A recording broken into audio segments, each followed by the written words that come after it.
Here's a cross-tabulation of the hypothesis we tested earlier regarding the relationship between income and partisanship. We hypothesized that low-income individuals would be more likely to be Democrats. That's what we found, 39% versus 34% in the middle-income range and 29.6% in the high-income range. The percentages of Democrats decline predictably as we increase in income. Here's a bar chart of the relationship, and it re-expresses the percentages we just saw above. This bar chart has spent some time in the editor, but as you can see, it's a very clear re-expression of those percentages. Let's recreate this bar chart. Go to Graphs, Legacy Dialogues, Bar. You can click through the first window because we're going to run the defaults here.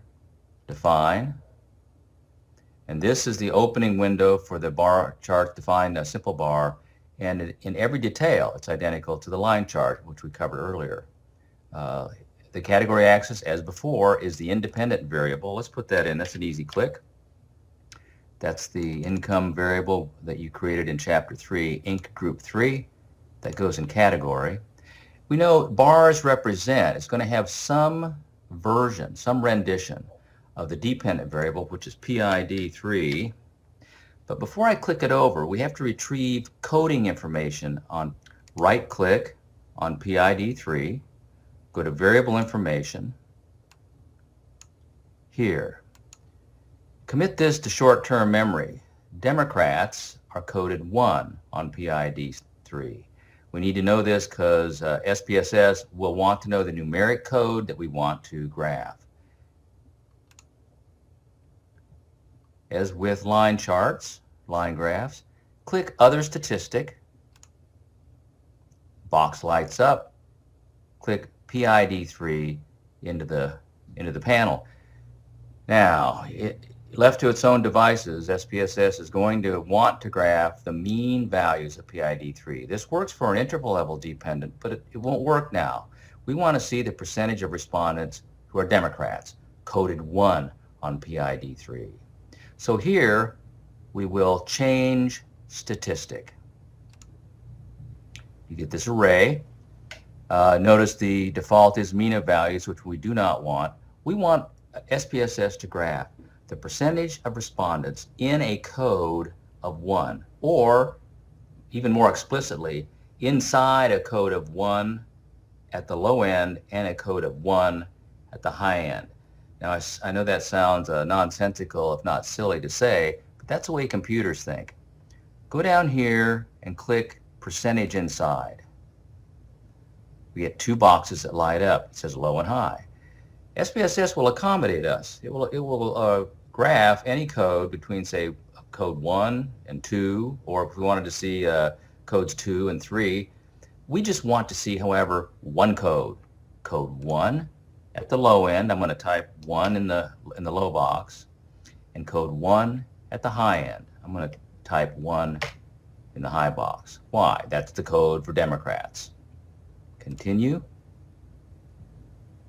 Click OK. And there's the basic graph. It's re-expressing the percentage just as we want. We need to do something in the editor, though, to change, at least to change the title of the y-axis, because it doesn't make any sense.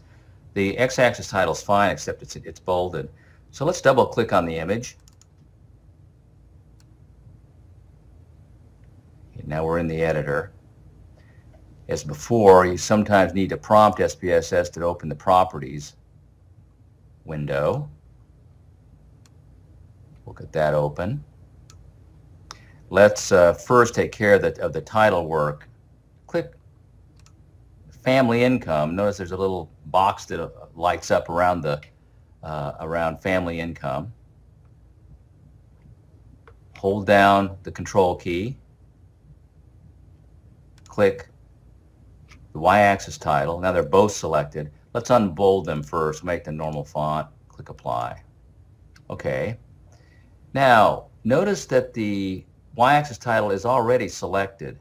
After a text element is selected, if you click it once, you can edit it.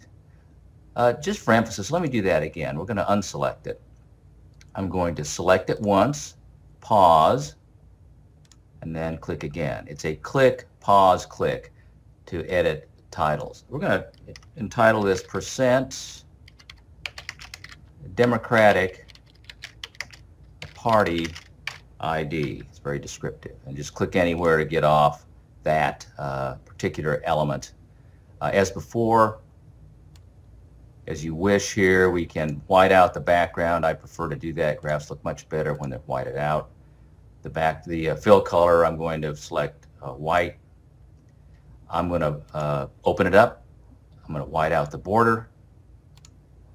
That's done. You may want to change the bar color. I'll just click on the bars and pick gray. There we go. We have a nicely edited bar chart in the output window.